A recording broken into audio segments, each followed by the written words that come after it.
Grimace is a taste bud. A friend said this to me. No. A friend said this to me yesterday.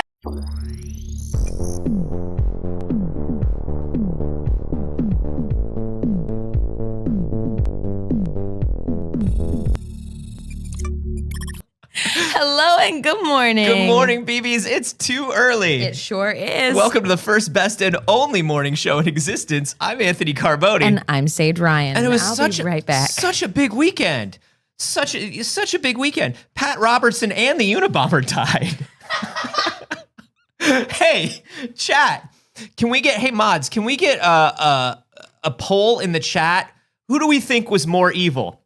Pat Robertson or the Unabomber? I think Pat Robertson. But I feel like we could go 50-50 on that. You know what I mean?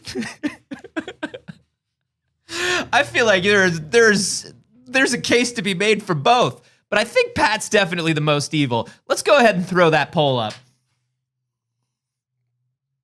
Did anything else happen this weekend? Let's see. Probably still more game stuff.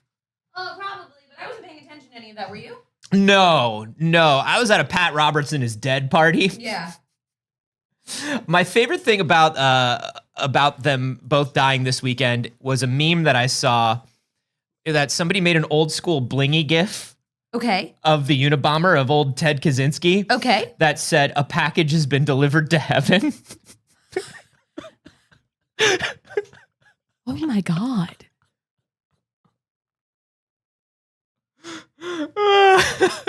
What's with the streamers? Are we partying? Hey, that's a great question. And we've got an answer for you because guess what today is, everybody?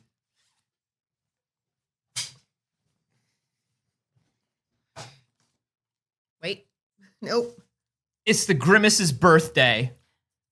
If you've been following along with us, particularly on the Patreon, remember you can join the Patreon and get bonus clips from us for just $5 a month, and you get bonus clips every week. And for the last 2 weeks, we've been doing a lot of talking about the Grimace. The Grimace has been texting me at random times. Yeah. This is not a joke. The Grimace. No part of this is a joke. No part of this is a joke. It's the Grimace's birthday. McDonald's is really pushing the Grimace right now. The Grimace is doing social takeovers of all the McDonald's Anthony's also the only person who calls him the Grimace. There's only one Grimace. There's only one Grimace. He is the Grimace. And it's Grimace's birthday today. Grimace gets a purple shake and his own meal, finally. And a fully dedicated episode of It's Too Early. We will not be covering any gaming news today. No. Today is entirely dedicated to Grimace. Today is all about what are your favorite Grimace memories and moments. So log on and join the conversation with your favorite brand, the Grimace. We tried to order a Grimace meal, but McDonald's doesn't serve anything but breakfast at this time of day. We tried to order a Grimace costume, but Kaylee stopped us. Because it was $350. So I do get why she did. It was. We said we could get a Grimace costume here for under $500. We did pitch it that way. We said, how much would you pay, we said, to get a Grimace costume here by Monday? And we said, what if we told you could have it for under $500? And for some reason, that didn't sell her. Yeah, she said that was about $490 more than she had in mind. So that's about what we spent on the rest of this. That's what I'm saying. Live Serial and the studio audience saying that's a huge mistake because then you have a Grimace costume to use whenever you want. Yeah, there's a lot of use cases for a Grimace costume. Name one. To dress up as the Grimace. Yeah, like name an occasion.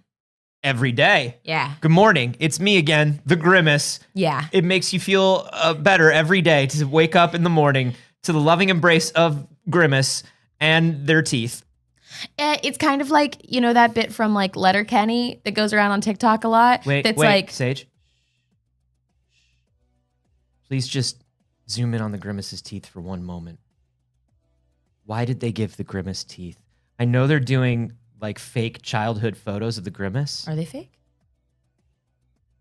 I don't know. How old do you think the Grimace is? We know it's the Grimace's birthday. I'm sorry. Talk about the Letterkenny thing because just stare at the teeth while you're talking. I'd be so good to you. There, I'd be right there in the morning being good to you. Yeah. I'd be so Grimace. I'd be so. How Grimace would you be? You wake up in the morning, there I am right there being Grimace. Yo, what if you woke up in the morning and I was right there being Grimace? and Saige was right there being Grimace to you? What if you woke up and you rolled over and you opened your eyes and there was the Grimace? So people are posting their suspicions on Grimace's age. We have 1,000 years old. We have 52. A lot of people saying 50s. I will say though that Grimace ears are much more like elves. So Grimace has not yet matured into adulthood. I know they wanted to give it braces. I understand, but they had to give Grimace teeth to give Grimace braces. Yeah, they did. And that makes the Grimace terrifying. And I know they did it on purpose. I understand what they're doing here. They got us. We're doing it. They're raising a teenager, and it's not easy, Anthony. Ice King eyebrows.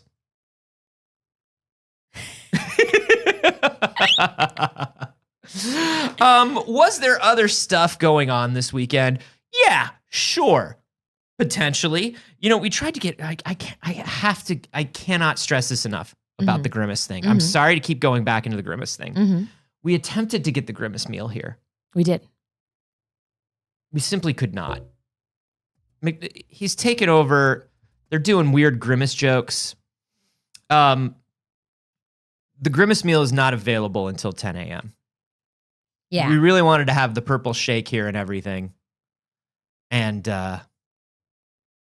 we just couldn't. And so we're sorry. We failed you. And a really horrifying picture of Grimace. Oh, that's a regular picture of the Grimace, Saige. I don't think I should show that picture. No, let's show it. That's what the Grimace looked like. They put that out of the factory and they said, that's fine. They said, send it to the kids. No. Yeah. Here, let's put it on the television, send it directly to the kids. Yeah. You know? And everybody said, yeah, stamp of approval. Ronald does look upset with it too. Michael Keaton, who of course founded McDonald's, was like, yeah, put it out. Yeah. Put out the Grimace. I got no problems with that. Do it, coward. Do it, coward. I'm the boss of the Grimace. I'm Ronald. Look at me. Look at me. I'm the Grimace now. Who is it you think you're talking to? I am the one who grimaces.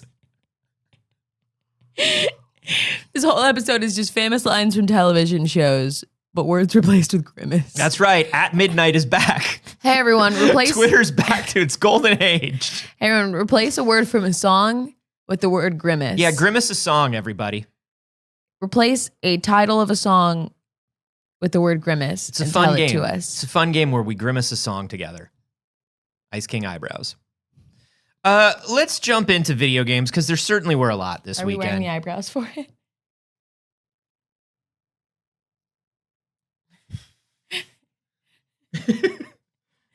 That's a wish. On a construction paper eyebrow hair. Yeah. That's how the Grimace wishes. Grimace gives love a bad name. I like that. That's a good one. We are the Grimace, my friend. Okay. I believe in called Grimace. See, this is the beauty of it. That's really good. This is the beauty of it. I love that one. That's why these things work. Grandma got run over by a Grimace. Very big things. We got the Xbox showcase over the weekend, and I thought two things. Okay, here are my initial thoughts before we go deeper into this. Number one, I don't think Xbox could have had a better showcase. Yeah. I think this was a perfect showcase. I know there was some, like, I know people want Gears and shit. There are a couple of big franchises that still aren't represented, but it's not like they're not working on a Gears. Right. You know? Do you really think they're not working on a Gears? That's ridiculous. Don't be ridiculous. Hey, don't be ridiculous right now. You look ridiculous. Hey, the two of us need to tell you something right now. You look ridiculous. But I think there could not have been a better showcase for Xbox. Yeah. There were a lot of big titles. There were enough small ones to fill things in. Yeah. Everything was world premiere. Everything was day one on Game Pass. It was very lavish, very big deal. I thought that was my first thought. My second thought was they're losing so much money. Yeah. They're losing so much money. Holy shit. Everything is like day one on Game Pass, day one on Game Pass. We own this developer. We're doing this. We're doing this. And I was just like, folks, Unky Phil. Hey, I'm saving money. I mean, look. I'm not worried about the big corporation. Me neither. I'm just like, I'm not worried about their pocketbook. they're riding this. It is the end of Doctor Strangelove. They are riding this nuclear bomb straight into the ground. You know, I'll jump on. I will. right into hell with them. Let's Let's look at some of these games. look at some of these games. The first thing, big thing, cold open thing, was Fable. Yeah. We knew we would get a Fable trailer. We were very excited for a Fable trailer. Not only did we get a Fable trailer, we got a Fable trailer that was all Richard Ayoade. Yeah. Which is exactly the way to give me a Fable trailer. Yeah. I love this. We got no gameplay. We did all of this is in engine, but there's no gameplay here. Yeah. But we got a bit of the vibe and the feel of what they want this new Fable to be. It's so fucking good. I'm excited. How do you feel about it? I feel good. I mean, like I said, I want a Fable that's free of the snake oil of our old buddy who makes the promises and then disappears. Right. So it's cool to see this, and of course, Playground Games. Did I forget to? Playground Games makes great stuff. Them taking over from Lionhead, now that Lionhead is no more, makes sense. I think this is going to be a great game, but I don't know because I haven't seen any gameplay. What I do know is it's going to look good and it's going to be funny. Yes. Which is what I want. And that's a good start. I'm excited. Look, I'm just excited there's a new Fable. Like, I'm sold based on that. We are going to be watching these trailers, unfortunately, without audio so that we do not get this entire VOD muted for the most part. But I'm pretty sold. I'd love to see gameplay soon. I hope that we get it soon. But like, so far, I'm in. The next thing we got was South of Midnight, which is Compulsion Games. This is Compulsion's first game under the Microsoft Studios banner. This is another one where we don't know anything about this game, but what we do know is the vibe. What we do know is Saige wants to play it. Yeah, great vibe. It's got that almost stop motion animation look. Beautiful. Really gorgeous. Looks like it's doing like deep American South. It's got like bluesy stuff going on. It's cool. That's it for you? That's it? It's not a game. I don't see any game in it yet. It's a trailer, man. Yeah, of course it's not a game. You can't play a trailer. It's a great trailer. It's an amazing trailer. That's what I can say. I don't know anything about this game, but it's an amazing trailer. I want to see more. I am super excited for it. I think the art style is incredibly unique and wonderful. We've complained so many times, you look at some of the showcases and you're like, wow, this is the same game over and over and over and over again. And it's nice to see games that are genuinely unique and identifiable and interesting. Yes. I think the art style is absolutely beautiful. The characters that they showed off look incredible. I fucking love this. Yeah. Look at that. He big. He's very big. He played big guitar. There's big magic. We don't know what else is going on, but it looks beautiful. As a mood piece, this is wonderful. Yeah. This was one of my favorite trailers, actually, in the whole showcase. Yeah, great trailer. What is the game? I don't know. The next one, of course, is a big one. This is a big boy. Whoo! Star Wars Outlaws. I saw that massive logo come up, and I was like, well. Here we go. Here we go. Here we go into the internet being horrible and men going, well, what will I do with a female protagonist? This is Kay Vess. She's a scoundrel. She's an outlaw. There's a guy we know. How does it all tie in? We got a Niennum. That's such a cool tie-in. It's a really cool tie-in. It looks great.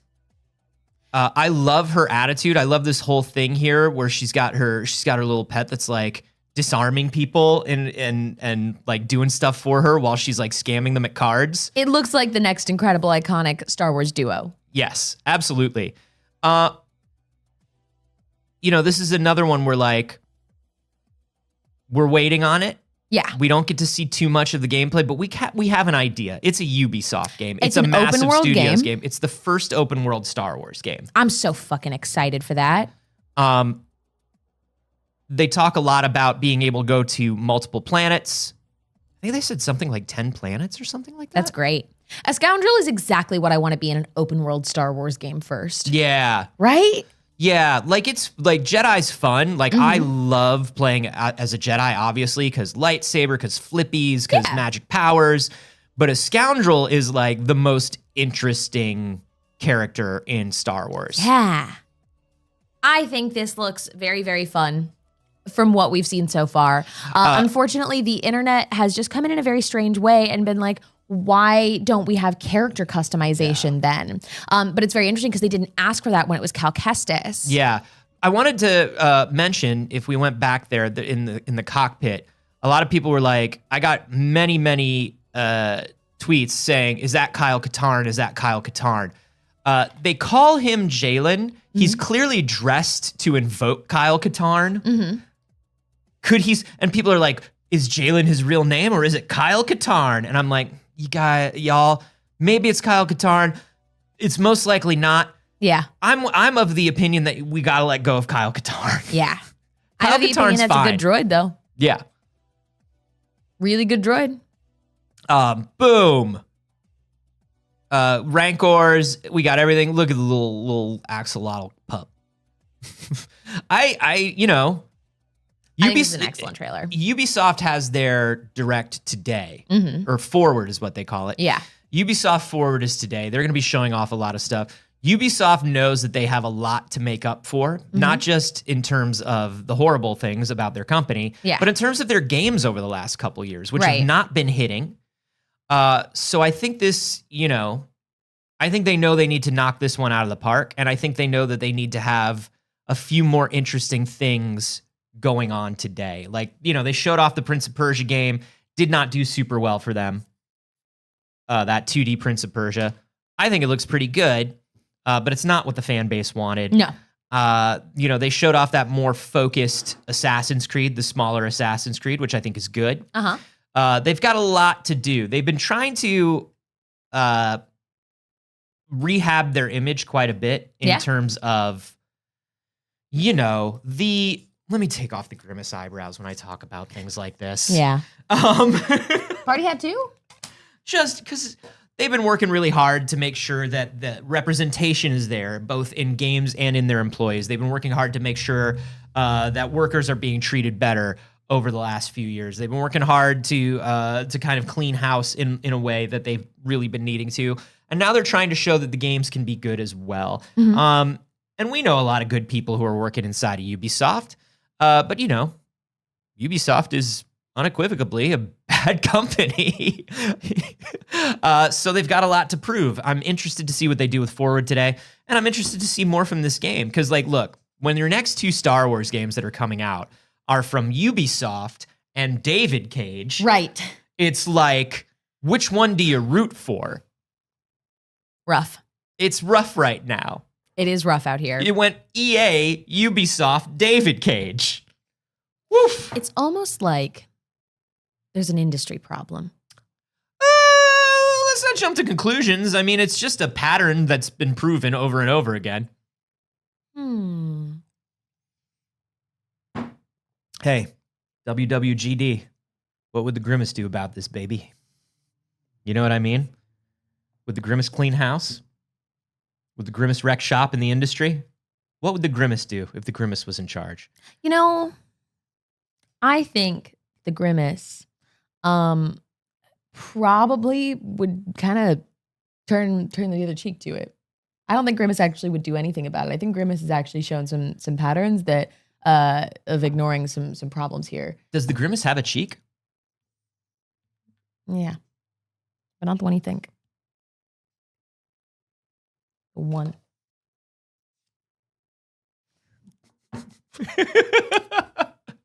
The next game we saw was 33 Immortals, which looks very interesting. 2D, 33 players at a time, kind of Hades looking, Vampire Survivor looking, top down combat, 33 people just like kind of blowing through together the best they can. Seems fun. Seems really fun. This is one that definitely came with a day one Game Pass attached because I think, a game of this size and budget needs that to do games of 33 player co-op. Yeah. After that, we got Payday 3. Sure. Why not? Payday is still incredibly popular online, so why wouldn't they? Hilarious. Happy Payday to all who celebrate. Yeah. It's fine. Endless Dark's big on Payday. Great. It's just not our vibe. Yeah, no. The more I see just cops and criminals realistically just bloodying each other, I'm just like, I wish everyone a good heist. It's just not for me. It's just not for me. Then we got a game that we knew was coming. And unfortunately, Atlas, I don't know if you saw, but the day after the trailer for Persona 3 Reload leaked, Atlas posted 2 jobs in their social media department. So whoever accidentally leaked the trailer did get fired, which is a bummer. Yeah. But this is P3 Reload, completely new voice acting, which I think is interesting. They're getting rid of the classically bad P3 VO, right, starring Troy Baker and others. But also it's getting some updates to bring it more in line with the gameplay of P4 and P5, which I think is important. Because a lot of people want to go back and play these earlier games. And, the first 2 especially are like, why play them? Yeah. Like, they're cool and they've got something interesting to them, but they're very 2D PS1, early stuff. It's got a lot of, cruft from the old days of RPGs. P22D PS1. P22D PDPPP. And then, of course, what? I just forgot. What's of course? Of course, the Grimace's birthday. Saved it. No one will ever know that I forgot what I was going to say. Because I said Grimace's birthday. I think you nailed it, Anthony. Okay, we're coming back to this. Alonzo is saying, I'm forever cursed to play only 40% of Persona games. They do get sprawling. If you let them, and they're designed in such a way where you really want to let them. The next thing is Avowed. Now, when this came up, did anybody else think this? When they were showing the first-person stuff for this game, and they were showing will you be good, will you be evil, will you save us, will you hurt us, whatever, and particularly the animations and the way it was sword in one hand, I was like, yo, this can't be Elder Scrolls 6, can it? Because I missed the obsidian in the beginning. I didn't see it. And so I was like, this can't be Elder Scrolls 6. It does not look good enough. And it's not. It's Avowed. It's Elder Scrolls 5, but made by Obsidian. And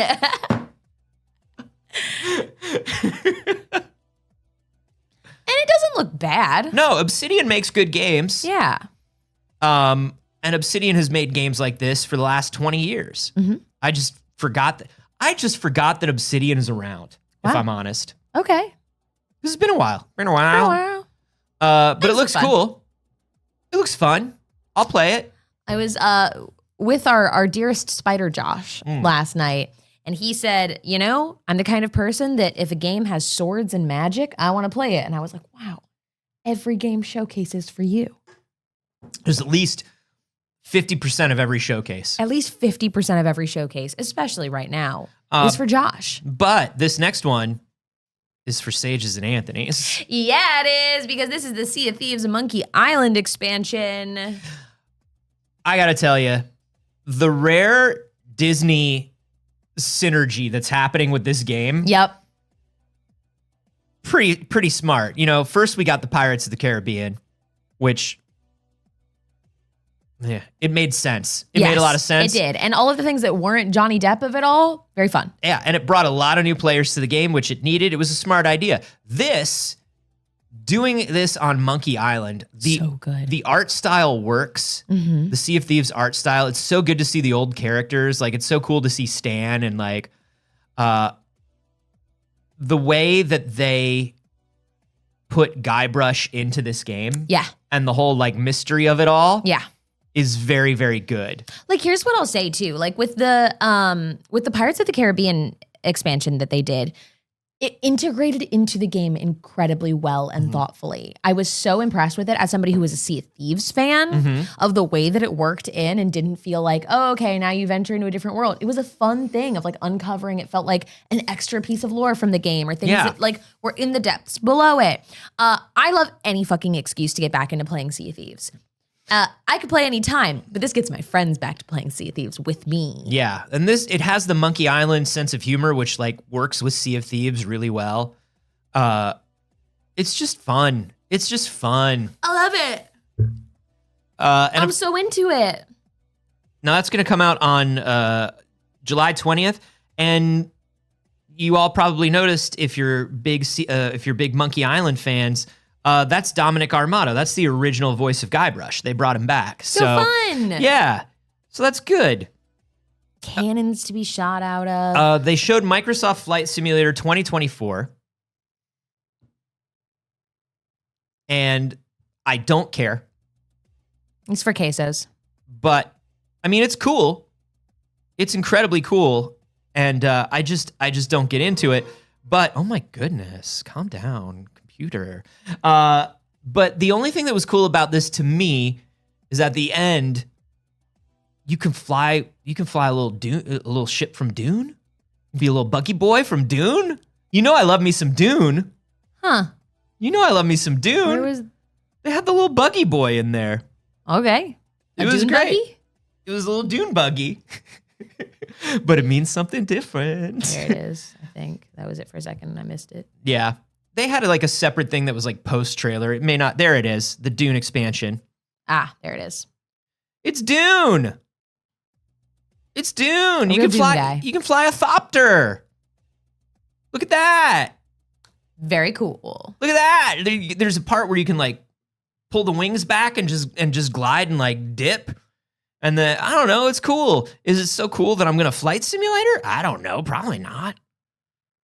Probably not. I don't want to really fly a plane. That's complicated. Yeah. It's beautiful though. Very, very pretty. Senua Saga Hellblade 2 was next. A lot of the time games pop up in these and I was like, there's a first one? You didn't know Hellblade 2? You didn't know Hellblade? Hellblade was the one where that was dealing with the fact that she had dissociative identity and kind of schizophrenic tendencies, but she's also the hero and warrior of this. Which one? Those are two very different things. I know, but they play it sort of, I hope they don't. Well, I forget which one they actually said it was, but it's very, it was treated very well in the game. Okay. But it's set during a time where she's like the warrior, like hero of this village, but you can hear, but she does hear voices, she does see things, but there are also actual magical things happening around her. So she kind of has to figure out what is reality and what isn't. Had a lot of puzzles where you had to like look through things in a certain way. And when you line things up in the world, it turns it into like a whole new pathway or a gate. It was like very cool. Yeah. And it's good. And the second one I've been waiting for a long time. That's exciting. That's coming in 2024. Yeah. The next thing we got was Like a Dragon Infinite Wealth trailer. 2 Like a Dragon games. Yeah. I think it's very funny that they spread them out to different showcases. We had the first one, of course, in the actual Summer Games Fest showcase. This one in the Xbox one. This is great. This, of course, continues off of Ishin, which was a great game. All of these games are great games. He's in America. And his butt's showing? They're speaking English. What's going on? Who knows? Who knows? This joke goes on for 2.5 minutes. They do a great job with it. It's a very standard, very old joke, but they do it. Keep skipping around because it's still just butt. Yep. And that's all we got. And look, I hate to say all we got was ass, but it's true. This next game is definitely for me. This is a Capcom game, Kunitsugami Path of the Goddess. This reminds me of the old Clover Studio days of Capcom. Yeah. Your Okamis, right around that sort of GameCube era. It's bright, it's beautiful, it's stylized. Yeah. The combat looks tight. It's got spooky demon creatures. It's very good. Yeah, I loved the colors. Yeah, it looks amazing. Skipping ahead into a little more of the trailer so we can see a little more of what the game is like. Beautiful intro, but yeah, we got a lot of games to cover and there is today. there is some gameplay here towards the end, but it looks gorgeous. It's one of those things where as you're swinging your blade, you're leaving like ribbons of color and stuff like that behind you. It's gorgeous, and I cannot wait for this one. Good monsters. Yeah, great monsters. Really great monsters. I love that we're getting a game that has monsters that isn't just like gray. Yeah, absolutely. Forza Motorsport came up next. Congratulations to everybody who likes Forza Horizon, but without the fun. Look, if you want a realistic driving simulation and you don't want a PlayStation, Forza Motorsport is for you. This is the game. Please enjoy your Forza Motorsport.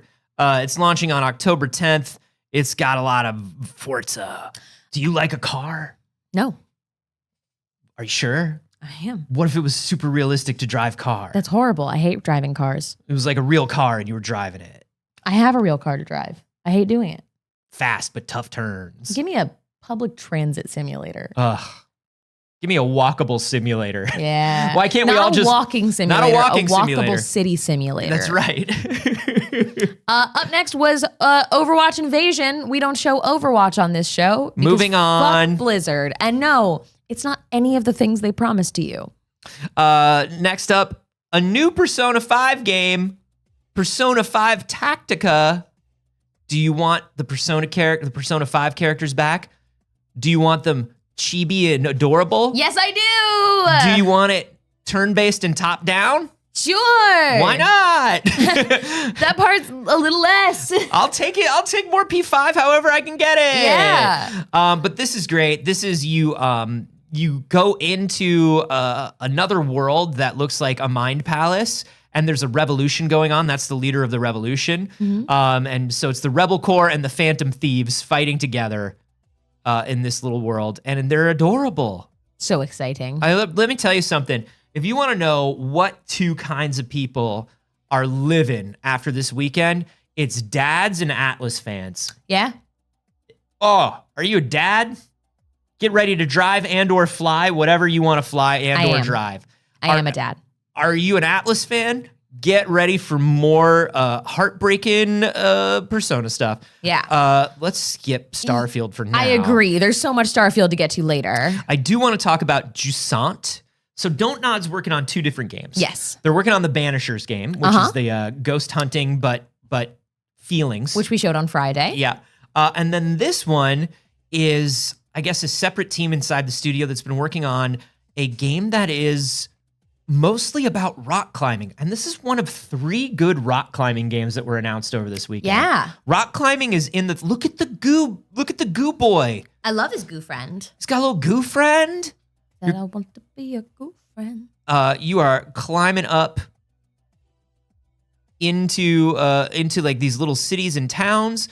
This part, the first half is mostly cinematic. In the back half here, they'll get into some gameplay.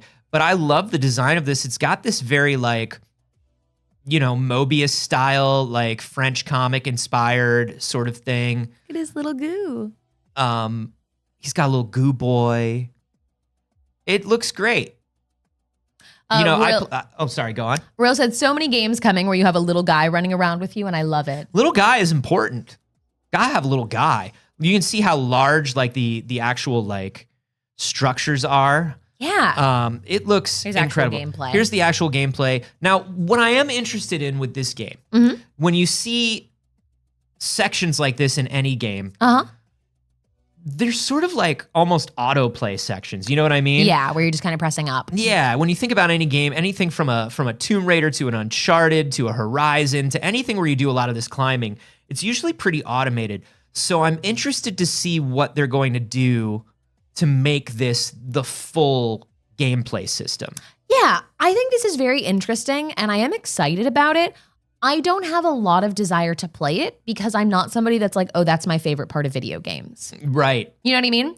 But I think there are a lot of people that are going to be. So I think it's very cool. I think the design is interesting. I think the world looks cool. I think it's a fun concept.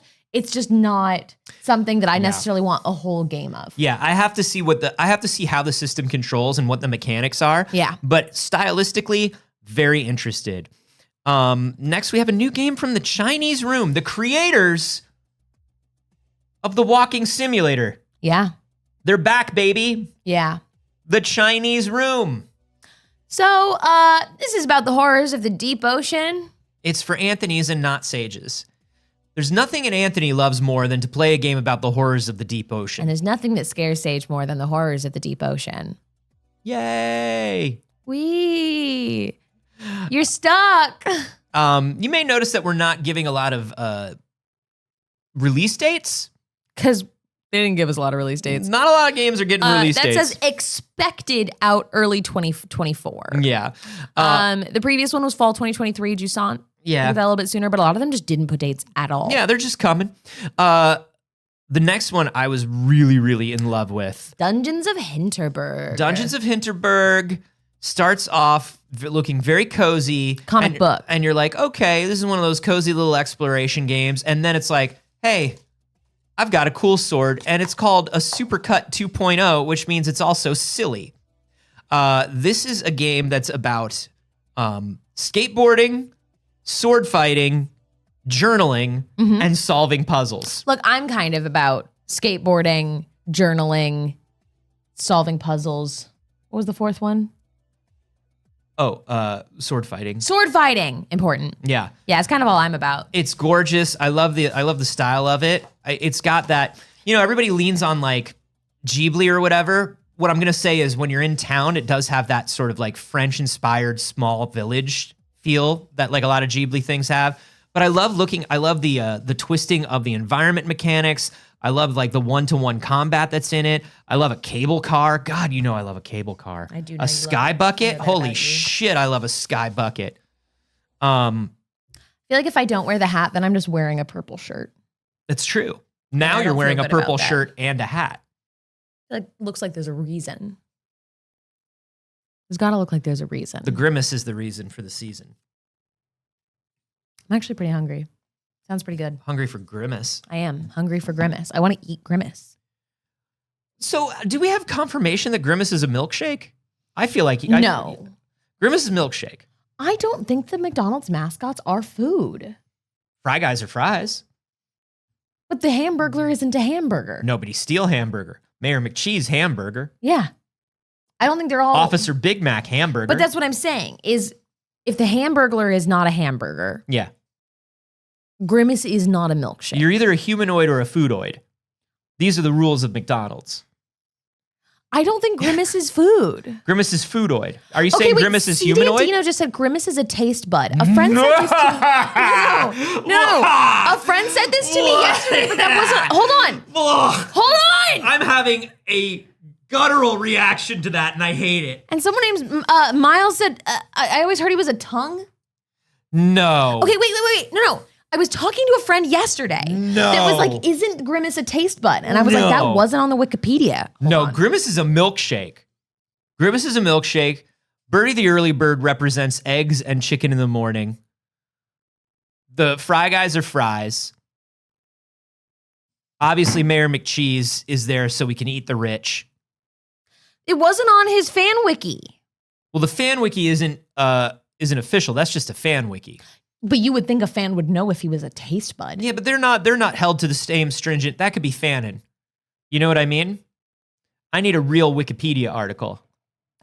In September of 2021, it says McDonald's manager says Grimace is the fuzzy purple mascot who loves milkshake, or that says that Grimace, the fuzzy purple mascot who loves milkshakes, is actually a taste bud. So he isn't a milkshake, but he loves milkshakes. Okay, now when it says McDonald's manager, is this just Like the manager of a random location? of a random location? Because I don't accept that. I need somebody. Yeah, that's just a random guy. No, I need somebody in This is McDonald's Brian corporate. Bates of Windsor, Canada's McDonald's. Windsor? Absolutely not. The manager of the Windsor McDonald's does not know. You have to go further up the ladder for that. Okay? I don't believe anybody from the. That's the only person who said it. Yeah. It's just everybody quoting this guy. That's ridiculous. Let me tell you something. If I don't believe anybody from the town that like underage Michiganders go to drink and gamble. You cannot be the manager of the Windsor, Ontario McDonald's and have all the answers. A single unattached taste bud? Ridiculous. Ridiculous. I gaslit my friend and said that they made it up, so I've had to correct that really quick. Yeah. They didn't make it up. Brian from Windsor, Canada made it up. Yeah. Thanks, Brian. It would have been on the fan wiki. Thanks, Brian. You untrained weirdo. Somebody from Brand, get over there and retrain Brian. He's caused an issue. This is the problem with franchising. This is the problem with franchising. Michael Keaton, you made a mistake. It's all just this one guy. Michael Keaton? So currently one of the most Googled things is, what does Grimace taste like? It's vanilla and sweet berry flavoring. No, not the shake. Oh, what does Grimace taste like? The question at hand. Grimace tastes like the shake, because that's who he is. No, the answer is the Grimace milkshake tastes like. Right, because they're the same. No, Grimace is shake. No, he isn't. The shake, when you order This shake. is misinformation, Here's what Anthony. happens when you can't order spread shake. misinformation. I'm Grimace. Here's what happens if you order shake. Don't do the fail. Here's what happens if you order shake. Plum. Don't do the plum. He just grabs a handful of himself, puts it in a It's the plum from failed save. puts it in a cup, regenerates No. by eating the McNugget children. He is not a taste bud. He's not a taste bud. And he is not a milkshake. He loves milkshakes. Yeah, because he is. Because he is. Loves milkshakes. Speaking but a of lot another, of people have Googled, what does Grimace taste like? Enough that Google suggested the question to me. speaking of another inscrutable and ununderstandable thing, there's more cyberpunk coming. Sure. Now here's what I'll tell you. Mm-hmm. I've talked to a lot of people that have gotten early play sessions of this new cyberpunk expansion, Phantom Liberty. Yeah. And they are saying this turns cyberpunk into the game you thought cyberpunk was going to be when it launched. It's hard to not respond with too little too late, but as somebody who's already bought the game, Yeah, like if you give it to me, but you won't, it costs $30. is it a $30 expansion? It's a $30 expansion. If you fix, because they had to pay for Idris Elba. Idris Elba don't come free. fair. But in my mind, Mm-hmm. game was bad. Yeah. This big DLC, you give it to me. You give me that. Yeah. If this is the DLC that turns the game into the game I thought I was going to buy, Yeah. hand it over to me. Give it to me, put it in my hand Mm-hmm. for free, Yes. because I will not pay you $30 for No. this. I paid you $70 or $60 for the first one, Mhm. and it was straight busted and empty, and you removed the busted part, and then it was just empty, and it was even more boring. Yeah. So what do you want me to do? You want me to pay you $30 because you say this time we made it good? Everybody left. Everybody left because you treated them bad. All your employees quit. Yes, that's true. All your employees quit because you treated them bad. You tried to pay them in tokens. That's real. You can't charge me $30. A Blade of Creation said, this is a cyberpunk game in which you save the president from the new USA. How the fuck is saving the president punk? Can agree. Yeah. I don't think there was really anything punk about cyberpunk, in my opinion. Punk is a foundational value system that has an actual definition. Yeah. But, you know. You know who's punk? Hobie Brown. Yeah. And City Skylines. City Skylines.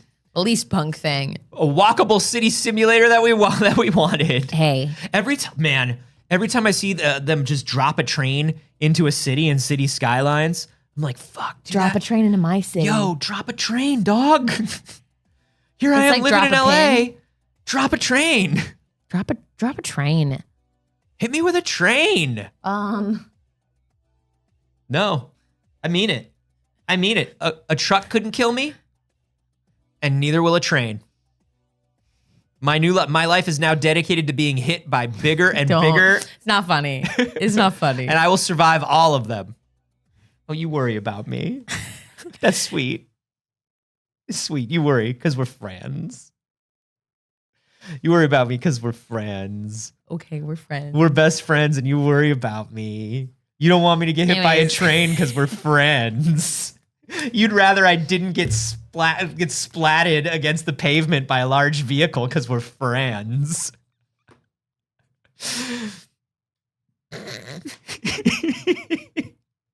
Anyway, City Skylines. City Skylines, October 24th. Next we have, okay. Next we have a lot of the original Persona 3, 4, and 5 creatives working on their own game called Metaphor Refantasio, which looks it looks like these were the people that worked on Persona 3, 4, and 5 and had to leave because they were like, you're not letting us make it weird enough. Yeah. Persona's not strange enough. And this is definitely a bit stranger. Yeah. But it is still giving Persona. Absolutely. I love the designs. Like literally the menu even. Yeah, like, it's very stylized, but they're leaning more into fantasy, but it still has like the burning menu thing and like the cut paper and it's kind of ridiculously similar. Yeah.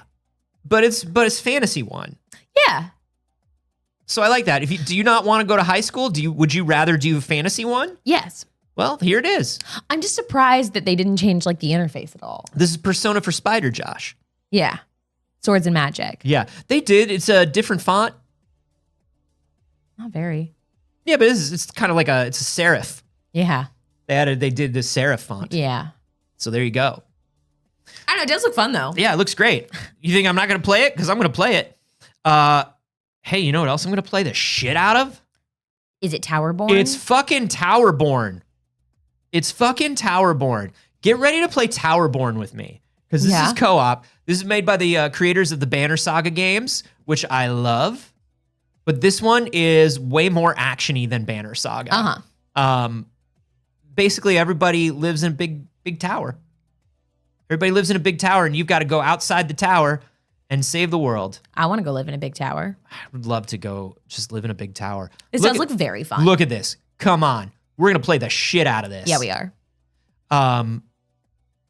I love, okay, I don't want to sound like Spider Josh here, but if you take a beat 'em up and you make it fantasy, I'm kind of in. Sold. I'm kind of in. Same. You know? Very into that. Hey, did you like BioShock Infinite? Then you're going to love Clockwork Revolution. That's right, because these developers love BioShock Infinite. I actually thought this was a cool trailer. It's a great trailer. So was the trailer for BioShock Infinite. To be fair, BioShock Infinite did not deliver on a lot of its promises. Yeah. And this game looks as though it's trying to deliver on those promises. Oh, hey, Josh is in the chat. Spider Josh.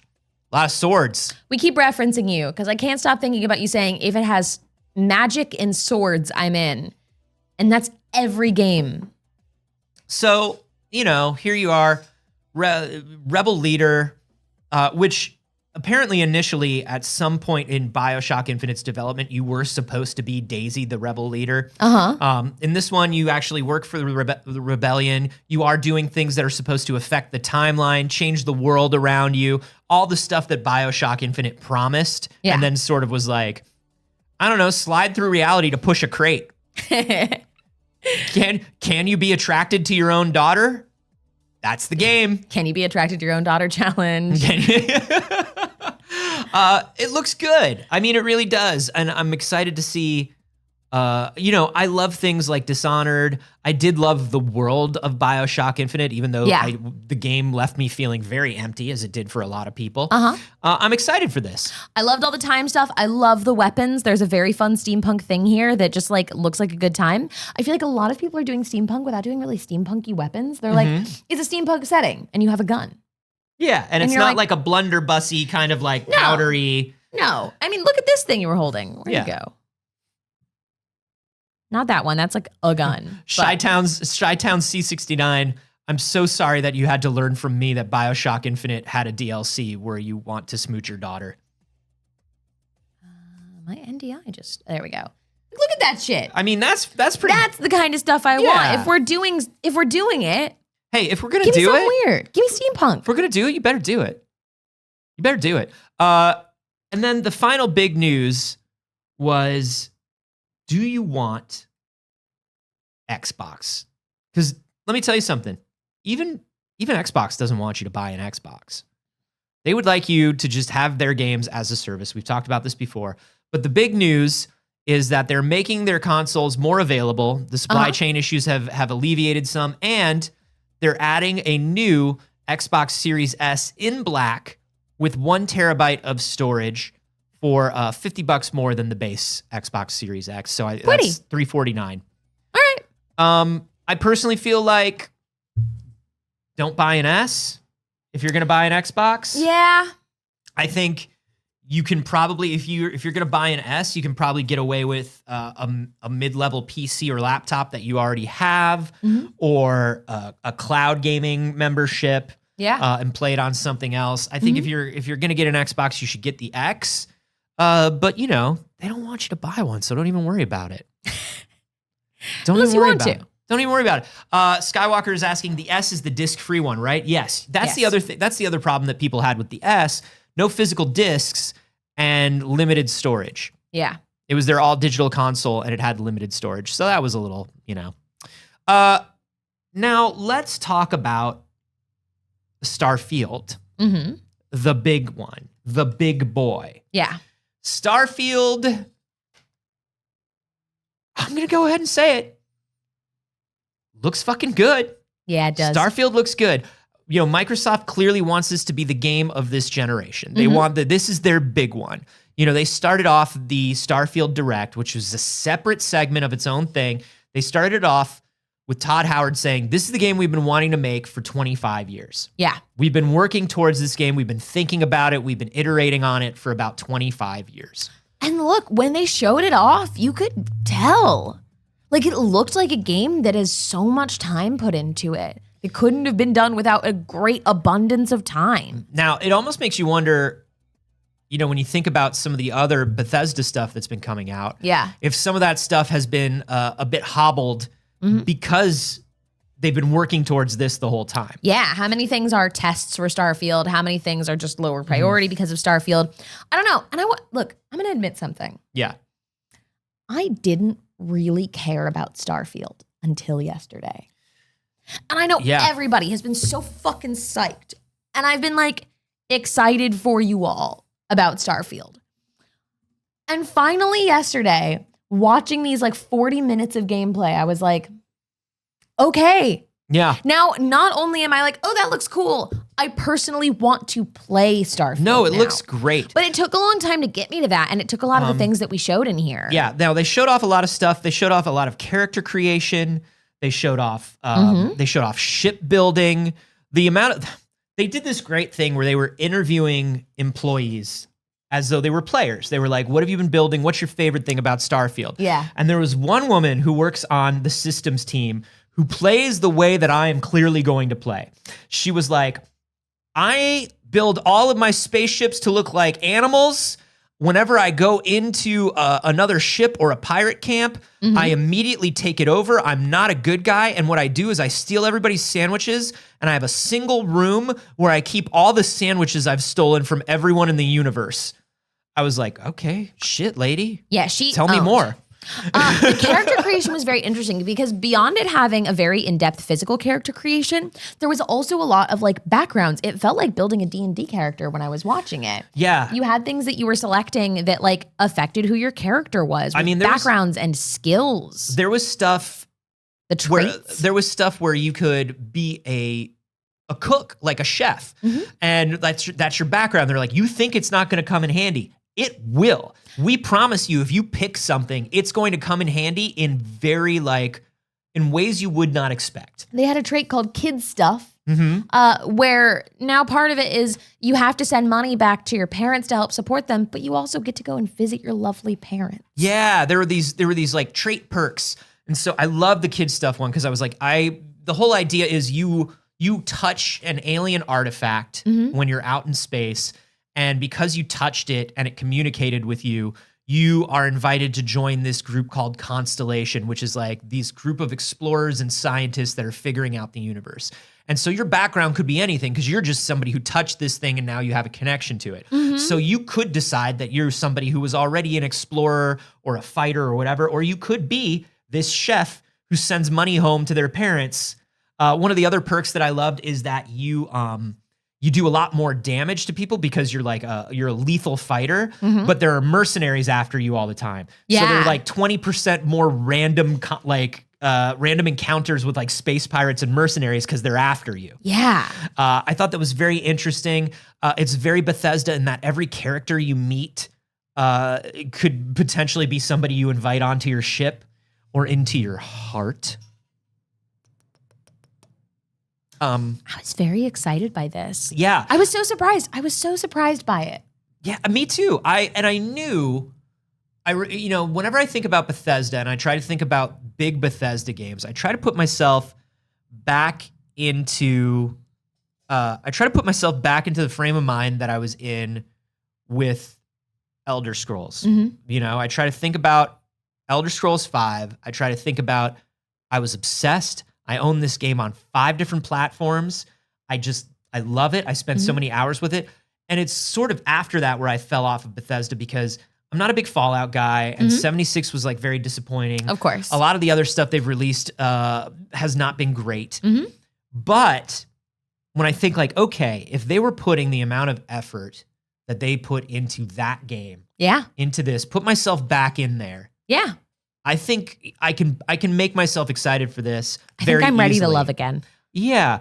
Now, what I will say, they showed ship combat, they showed hand-to-hand combat, they showed gun combat. Here's the thing. I think it must be really, really fun to design guns for video games, particularly AAA games, just to figure out the UI of a gun. Because they were holding up some of the guns, and like the way the gun like gave you the information about like ammo and shield and stuff like that. Like space guns can look very cool. They now showed base building has a top-down camera for the first time in a Bethesda game. Thank God. Guys, we're playing The Sims here. We're playing the Space Sims. Oh my God, that Bethesda base building thing where you're running around on foot building rooms. Yeah. Fuck that. But so they showed a lot of improvements that they haven't put in their games recently because they've been working on them for STARFIELD. Yeah. And I think the STARFIELD tech is also going to trickle down into future Bethesda games. Yeah. This is like their next games. Like, I think this is why we're not seeing a lot of Elder Scrolls 6, because they're like, we have to make the technology work in this. Yeah. So we can then do it for this. Did you see that there was one of the skills that makes you just like all melee? Yeah. You're just like, oh no, I just punch real fucking hard. Oh yeah. He said that he upgraded. It was called Neurostrikes. Yeah. Neurostrikes are where you hit somebody in like right in their brain. He was just running around meleeing people. I much prefer melee in games. That's going to be very fun. I love to just run up and just like punch somebody. One of the directors was talking about how one of the perks that they gave themselves is the boost pack, the jet pack immediately. Somebody was talking about how they play mostly as stealth, and so they entirely stealth built their character. Yeah. It's very interesting. Now, something that people are saying and are asking is, what about how broken Bethesda games are? And that's a great question. That is the number one question. Sometimes Bethesda games are broken in a way where it's kind of funny and neat. Sometimes Bethesda games are straight up broken. And which one is this going to be? The last few have just been straight up broken. I do think that they made a game in space because that way they could explain why people were swimming through the air. Like, they don't have to explain it anymore. You know? It's a Bethesda game. People are swimming through space, and this time it's fine because you're in outer space. I find with things like speculation on can they pull this off is pointless to me because we literally cannot answer it. So Sure. it's a few things. If you just don't trust Bethesda anymore, you've been burned too many times, that's okay. Wait to get it. Don't buy it day one. Yeah. Or maybe you're burned too much and you don't want to play it at all. That's also a totally valid stance to have. But it is that like, well, what if it is? And it's like, okay, well, what if it is? I think when you see 40 minutes of such immaculately put together edited footage, you know, they had original music in the background. They were doing like really emotional interviews and stuff.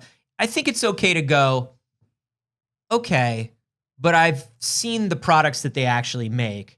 How much is it like that? I think it's a normal question to ask. And you're right, we can't answer it. We can't answer it, but I think it's a natural question to ask. And do you want to pre-order it? Hey, what do we always say? No. Don't pre-order things. Don't pre-order digital video games. Don't pre-order any video games, really. Like, even if it comes in a box, like, don't worry about it. Just go to the store, buy it day one.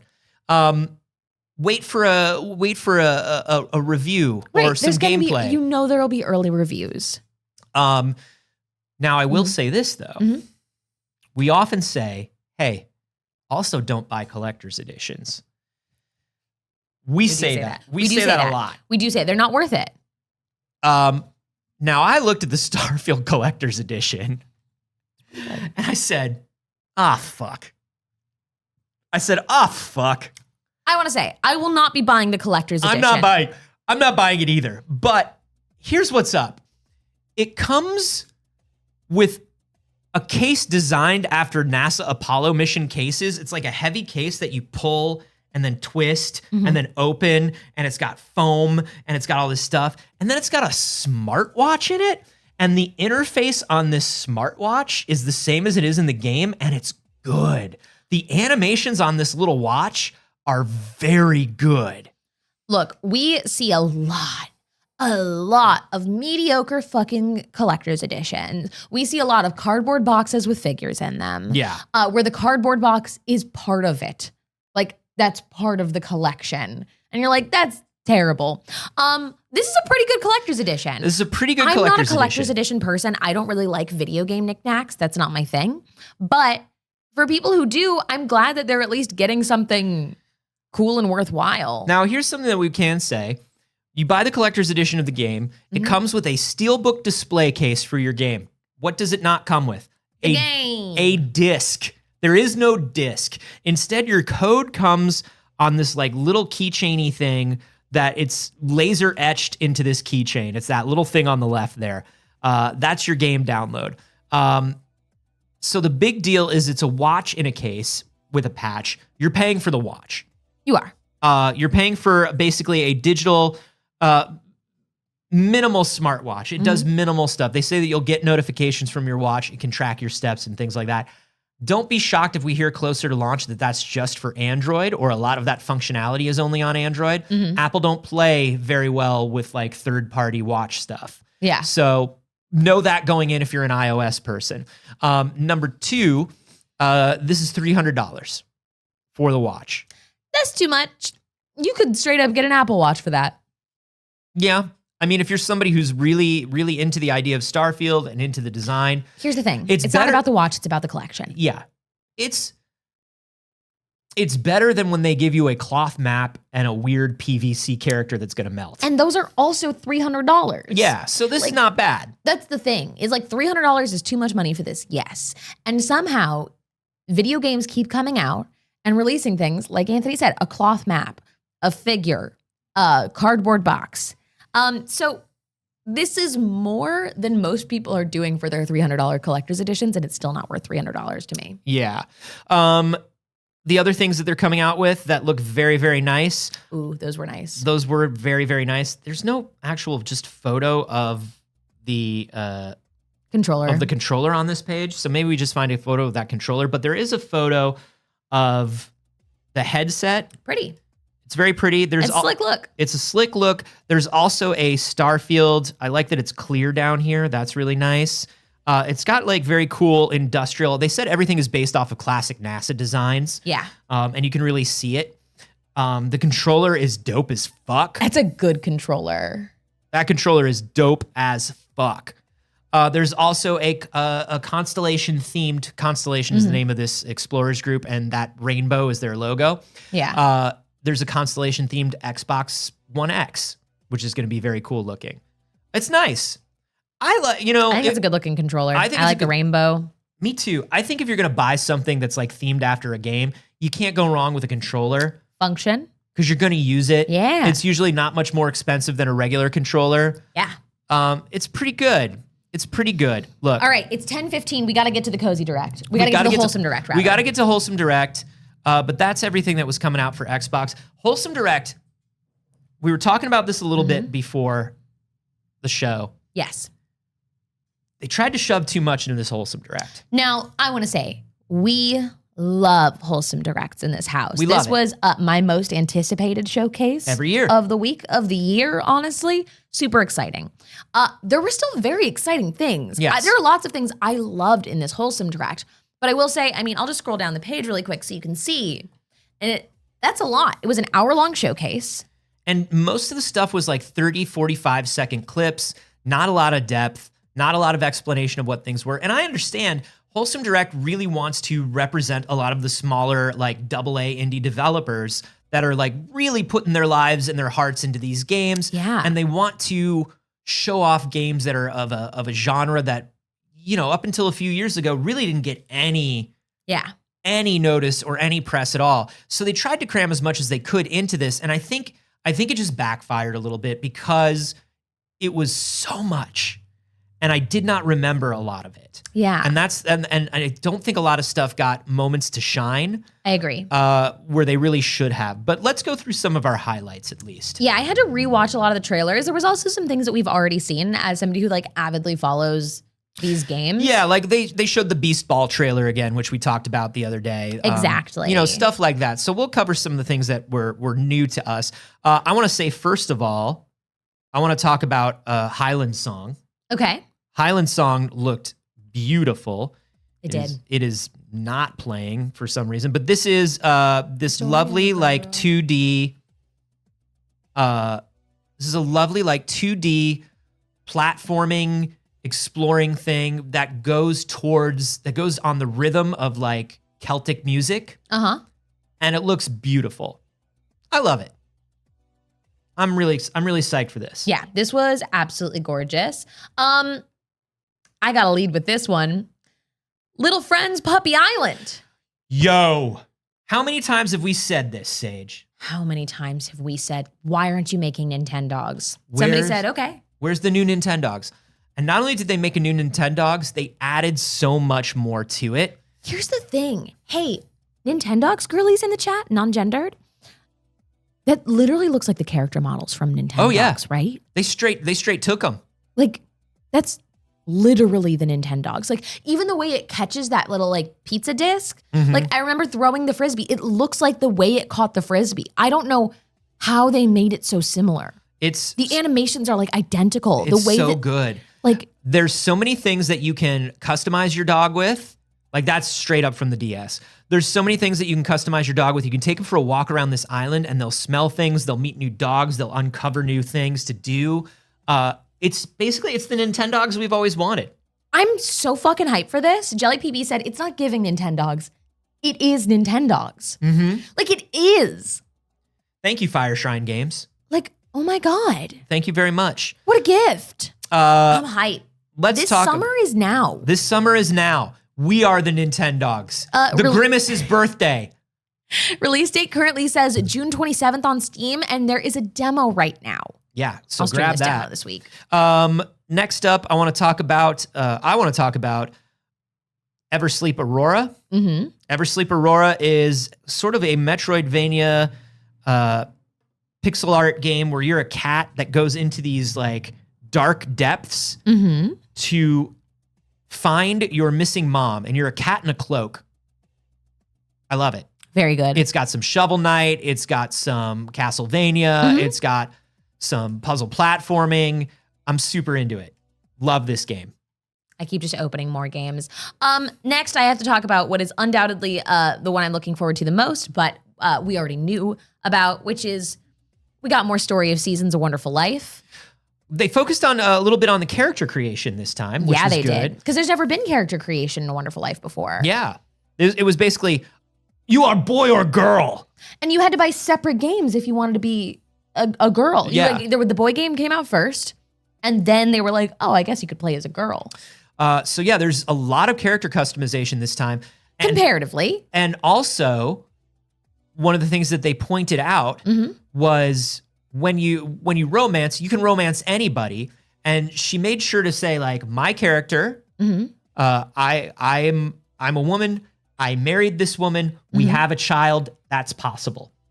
You can start a family however you want. As somebody who considers Harvest Moon to be a part of their gay awakening, I'm very grateful. And that's just because I had the one where you played as a boy. Yeah, because that one came out first. You had That to one wait came a out year. first. You Yeah, had to wait a year. That one came out first, and the curly-haired blonde girl that works at the restaurant. What are you doing later? You want a Grimace meal? We're going to get a Grimace meal later if you want to come along. I will never forget, truly burned into my fucking retinas, the scene where you're standing on the bridge. Because as you get through different people's storylines and you unlock more parts of their story. You get to know more about them, and you access those by becoming closer to them. So when you romance somebody, you get unlockable scenes.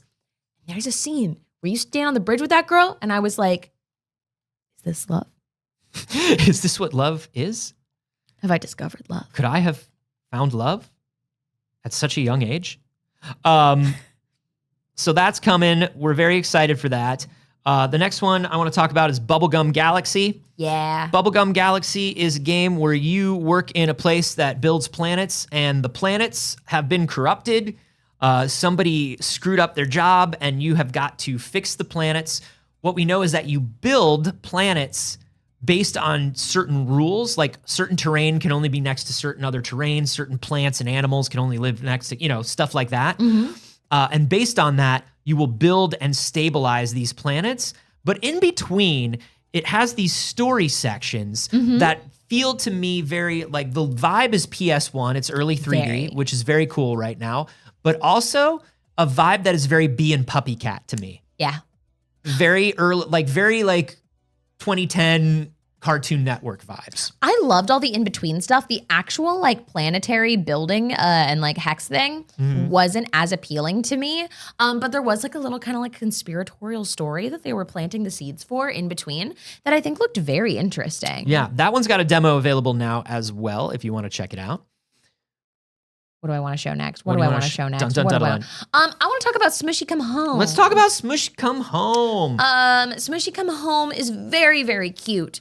You play as a little mushroom trying to get home. Now, if you've played the game Mail Time, you might be like, whoa, this looks pretty similar. I actually got a TikTok that was from the devs of these games that were like, uh-oh, we realized that we are making very similar games. So instead of it becoming a problem or considering them to be in competition, they shared a little bit of things. They developed a very, you can have each other's gliders in it. And there are little Easter eggs to the other game in each. And I say that as somebody who just recently streamed Mail Time and really enjoyed it. And you can already tell that there are differences between the games. There are different mechanics, different stuff. It's mostly, it's mostly a traversal and aesthetic look that's similar, but no, there's more.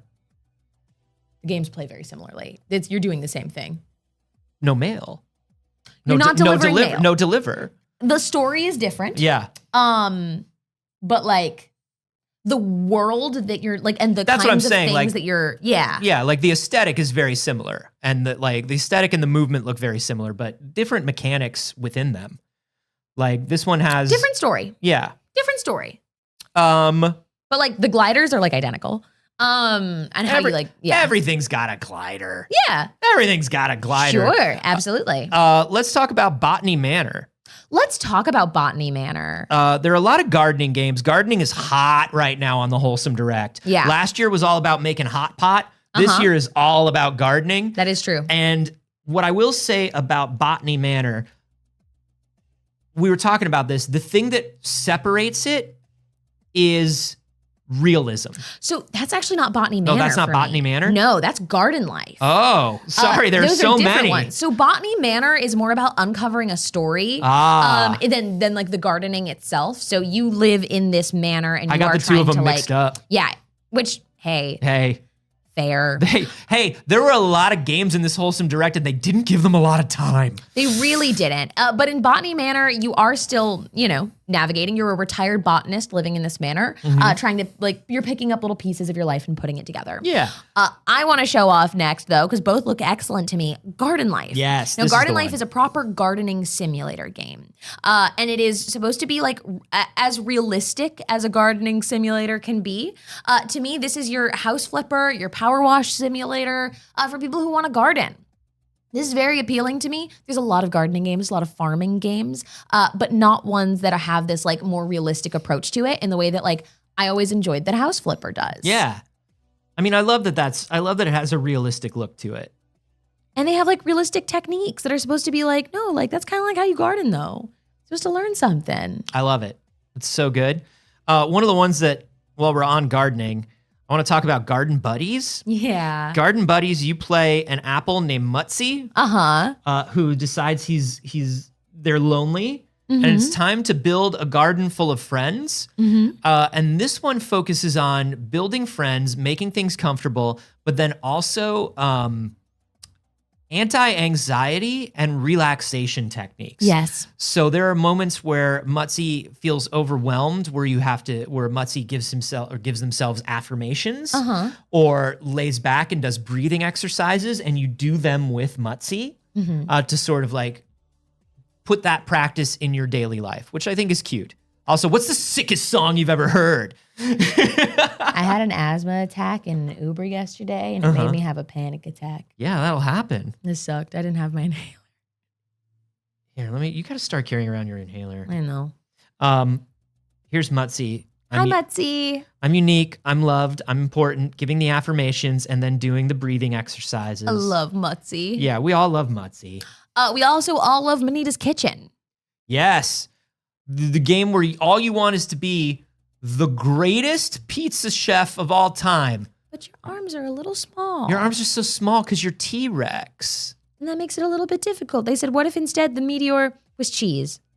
And so you live on a world full of dinosaurs that love a pizza. Yeah. And so you have to cook an entire pizza with no arms. Yeah.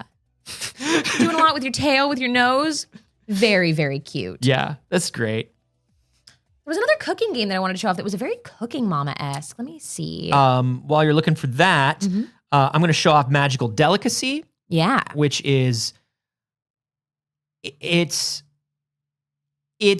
Kiki's delivery service. If Kiki was older. Yes. And older and cool. Very cool. So you go around and people tell you what they need in town, and then you make it and deliver it for them. One of the examples they give is soup and stew. And when you make stew for people, they'll give you different things. They'll be like, oh, I heard you make this really great stew. I want to try it. I don't like anything spicy though. So you have to modify your recipe. It plays kind of similarly to what was it, Potion Craft, I want to say. But there's a lot of games that follow that kind of idea where somebody just describes something and you come up with your little recipe. But people in the audience are wondering, I'm not saying Kiki doesn't care about being cool. Kiki is a child. Kiki is a child who lives a beautiful life and doesn't worry about being cool. This is an older person who cares about being cool. Red Wolf said, what was the title on the last one? Which one were you talking about? Was it Manita's Kitchen? Yeah, Manita's Kitchen was the dinosaur. You can find them all on Wholesome Direct. Wholesomegames.com. What else do we got? Oh, I got one. Give me one. I got one. Pico, or I think they were saying Pico-y. Yeah, Pico-y. Yes, a game all about cats that run tea shops. You are a cat that runs a tea shop. The mechanics are very Cooking Mama-esque in the way that you make the tea, little stirring mechanics and things like that. I'll skip ahead to where you can see some of it. I think it's very, very cute. It is. And you can obviously collect different, they're showing off, there are different things to collect. There are different aesthetics. You can do all kinds of different things. You build your own space. This is your little bedroom. It's probably connected to your tea shop. And then you also kind of like also help them out a little bit. It feels like, what's that game where you're the barista that helps people with their problems? The barista for the undead who helps them date. That's a great game. Really, really cute stuff. A game that was similar to that was Sushi Ben. Yeah. Also, I was referencing Potion Craft. That was the correct name. Potion Craft. There you go. Sushi Ben. They don't have their trailer up anywhere easy, but it's basically your sushi shop is going out of business. This is all in VR, by the way. So you have to go fishing, find people, bring them to the sushi place, get them to eat dinner with you, but you have to solve their problems before they'll eat dinner with you. It's got a great aesthetic, and look at all the people that you can like talk to and have sushi with. It's great. Yeah. Love that game. I've got Solar Punk. Solar Punk is a survival game, but like a techie survival game where you construct buildings, grow food, craft gadgets, and hop on an airship to explore. It's literally a solar punk future. They just named it. They straight up said, this is just solar punk. It's literally just Solar Punk. It's still, but you play it as a survival game. Yeah. Was it Coffee Talk you're thinking of? Coffee Talk. Thank you. I was wondering, and I haven't played it, so I was like, is it a zombie thing? There are some undead people. Oh, that's cool. I didn't know that aspect. But it's a fucking survival game in a solar punk world.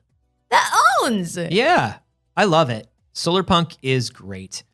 Mineko's Night Market, which has been in development for a very long time. They opened with that one. Got a release date finally of September 26th. You work in the night market and you solve mysteries and you help people, and it's got a beautiful, beautiful art style. And I've been waiting for it for a very long time. So you craft things, you run your own shop, you run your own stall, but there's also adventure game elements to it as well.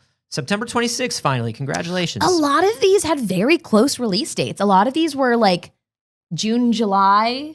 That one's September. Like, that's really nice. Considering the other one we were just going through, there were like no release dates. A game could come at any time. They were like, I don't know. Maybe someday there will be a game. Could be anywhere. How about Toaster Ball? Let's talk about Toaster Ball. We can play Toaster Ball, Anthony? Yeah, let's play Toaster Ball. There's nothing else I could possibly say. It's Toaster Ball. It's Toaster Ball. Your toasters playing ball. Toaster Ball. Please enjoy Toaster Ball. I think this looks very funny because not only can you shoot the toast out, but you can also like the toaster itself jumps. And I think that that's a very cute little idea. It's funny because there's such a difference between the like, oh wow, you took this one thing and made a whole game of it. I'm fine with it this time. Yeah, no.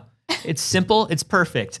In another rock climbing game, this one is called Surmount, where you have to climb the largest mountain on the planet. But this one has a very like DK King of Swing feel to it. Yeah. If you remember the DS Donkey Kong games. But you create your climber, and then you can strap yourself to another climber, and it looks like fun, physicsy weird. And I want this really, really good.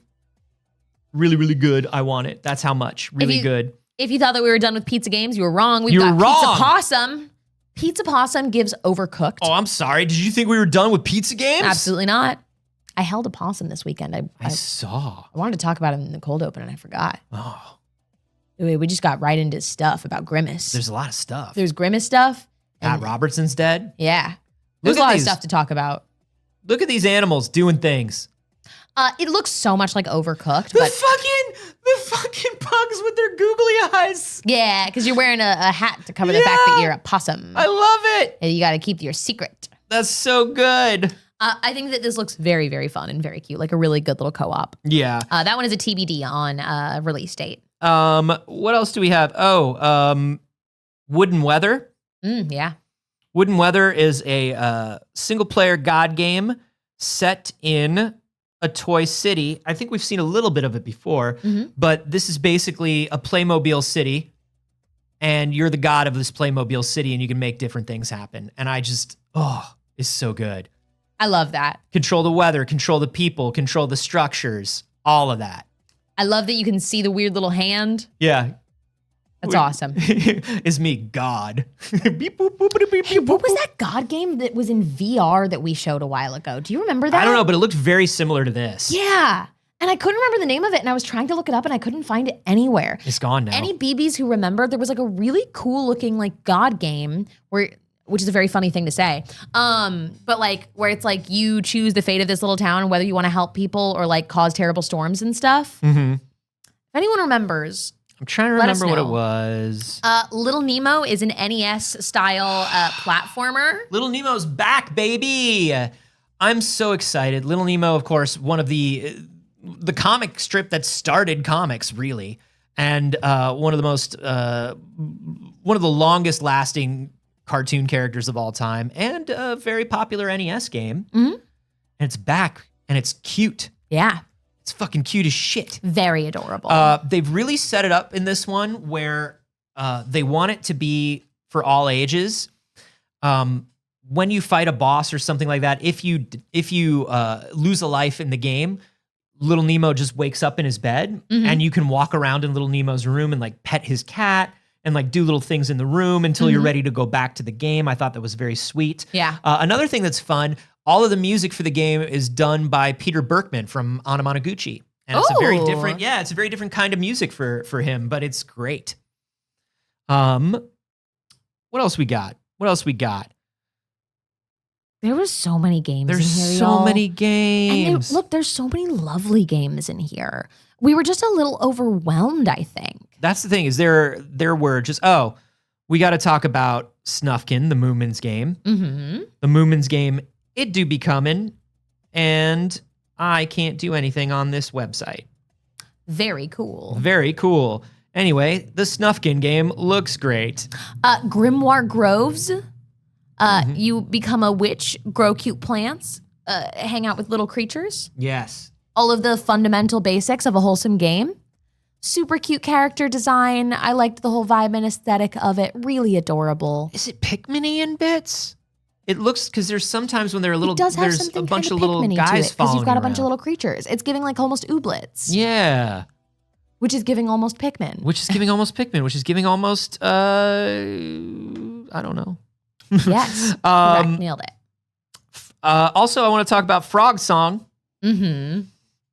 Frog Song, where you're a tiny little toad knight, frog knight, and you want to be part of the defense guild of frogs, and you must go on frog journey with other frog knights, and they only wear armor on their backs. Because they're frogs. Because they're frogs. Where else would they put armor? They have drinks at the last moth. Uh-huh. It looks very good. It looks very good. We got very small pieces of a lot of games. Overall, I think there's so much good stuff coming. Pick one. I'm going to rule out Story of Seasons. It's too easy. I don't know. Pick one you're most excited for. I don't know. You don't know? I don't know. There's so many. It's Little Friends for me. There's so many. It's Little Friends, Puppy Island. Yeah, Puppy Island's really good. I mean, we didn't even talk about Sopa, which I think is up there for me. Yeah. There are so many games. Too many games. Good games in there. This is an adventure game where you're in like a magical world and you've got to get ingredients for soup and be home before dinner. I don't know. I just like the look of it. I think it's beautiful. I think it was really cool.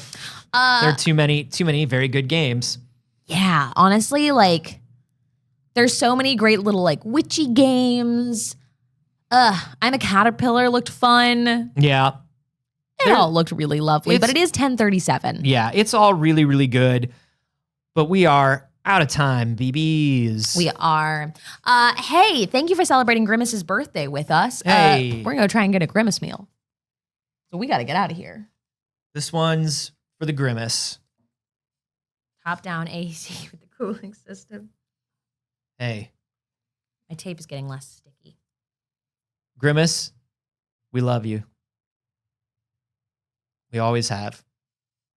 All right, everybody. Hey, thank you for joining us. Of course, we do the show every Monday, Wednesday, and Friday at exactly 9 a.m. Pacific. If it's not 9 a.m. when we start, that's on you, not us.